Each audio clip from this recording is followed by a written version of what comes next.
సత్యసాయి జిల్లా పుట్టపర్తిలో వైఎస్ఆర్ కాంగ్రెస్ పార్టీ సమన్వయకర్త మాజీ ఎమ్మెల్యే దుద్దుకుంట శ్రీధర్ రెడ్డి ఆధ్వర్యంలో వెన్నుపోటు దినం నిర్వహించారు. ఈ కార్యక్రమంలో మాజీ మంత్రి మాలగుండ్ల శంకర్ నారాయణ, మాజీ ఎంపీ గోరెంట్ల మాధవ్ పాల్గొన్నారు. వీరితో పాటు వేల మంది వైసీపీ నాయకులు, కార్యకర్తలు పాల్గొన్నారు. ఈ కార్యక్రమంలో భాగంగా గణేష్ కొడిలి నుండి కలెక్టరేట్ వరకు ప్లకార్డులు పట్టుకుని భారీ ర్యాలీ నిర్వహించారు. సీఎం చంద్రబాబు నాయుడు ప్రజలకు చేసిన మోసాల గురించి వివరిస్తూ నినాదాలు చేశారు. కలెక్టరేట్ చేరుకున్న వీరు రోడ్డుపై బైఠాయించి కూటమి ప్రభుత్వానికి వ్యతిరేకంగా నినాదాలు చేశారు. ఈ సందర్భంగా శ్రీధర్ రెడ్డి, మాలగుండ్ల శంకర్ నారాయణ, గోరెంట్ల మాధవ్ మాట్లాడుతూ సూపర్ 6 పేరు చెప్పి అధికారంలోకి వచ్చిన కూటమి ప్రభుత్వం ఏ ఒక్క హామీ కూడా అమలు చేయకుండా వెన్నుపోటు పొడిచిందన్నారు.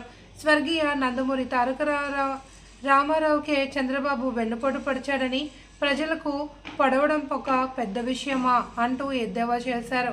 రైతులకు ఖరీఫ్ సీజన్ మొదలైనా కూడా విత్తన పంపిణీ చేయకుండా మోసం చేస్తుందన్నారు.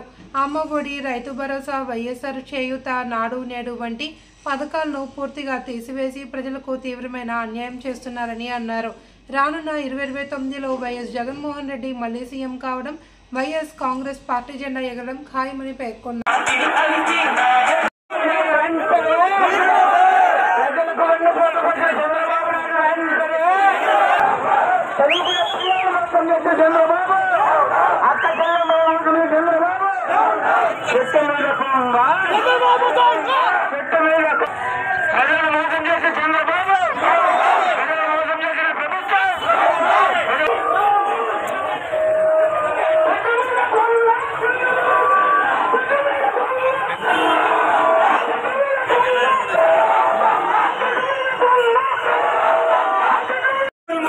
పవన్ కళ్యాణ్ రైతులు మోసం చేసిన చంద్రబాబు నాయుడు, పొడుగు బలైన ప్రజలు మోసం చేసిన చంద్రబాబు నాయుడు, పొడుగు బలైన ప్రజలు మోసం చేసిన చంద్రబాబు నాయుడు, రైతులు మోసం చేసిన చంద్రబాబు నాయుడు, అక్క చెల్లెలను మోసం చేసిన చంద్రబాబు నాయుడు,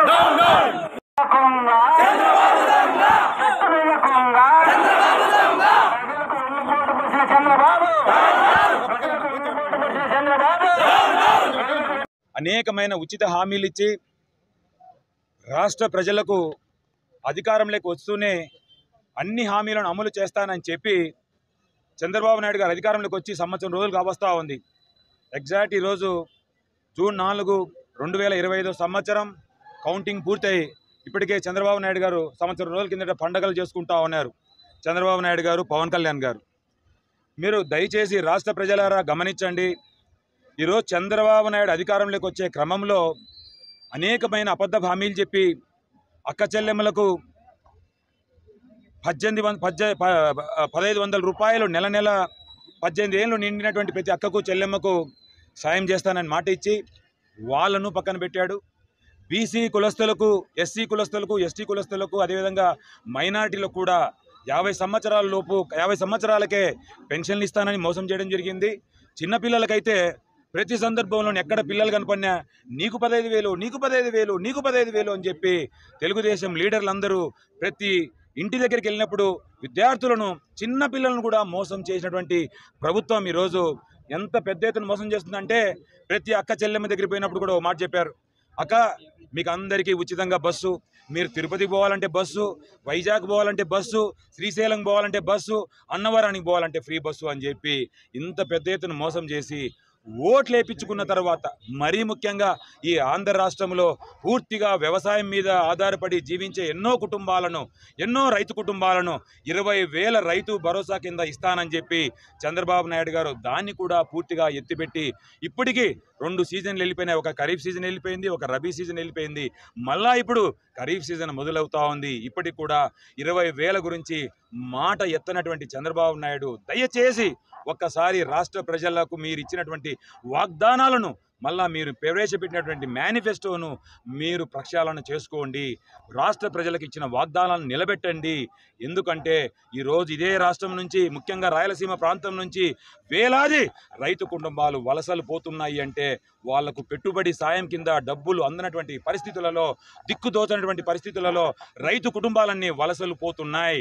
రాష్ట్ర ప్రజలకు, అక్క చెల్లెమ్మలకైతేనేమి, రైతులకైతేనేమి, విద్యార్థులకైతేనేమి, ఆరోగ్యానికి సంబంధించిన విషయాల్లో అయితేనేమి ప్రతి సందర్భంలోనూ అందులోనూ వైఎస్ జగన్మోహన్ రెడ్డి గారు రాష్ట్ర ప్రజల పక్షాన నిలబడి రాష్ట్ర గ్రోత్ రేటు కూడా పెంచినటువంటి ఒక మంచి నాయకుడు, ఒక దిక్సూచి గల నాయకుడు జగన్మోహన్ రెడ్డి గారు అని చెప్పి ఈ సందర్భంగా తెలియజేసుకుంటా ఉన్నాను. కాబట్టి ఇప్పటికైనా ఆ వెంకటేశ్వర స్వామి కరుణించి చంద్రబాబు నాయుడుకు మంచి బుద్ధి ప్రసాదించి, ఈ సనాతన స్వామికి మన పవన్ కళ్యాణ్ గారికి కూడా మంచి బుద్ధి ప్రసాదించి ప్రజలకు ఏవైతే వాగ్దానం ఇచ్చారో ఆ వాగ్దానాలన్నీ నెరవేర్చమని చెప్పి ఆ వెంకటేశ్వర స్వామిని మేమందరం కోరుకుంటున్నాం.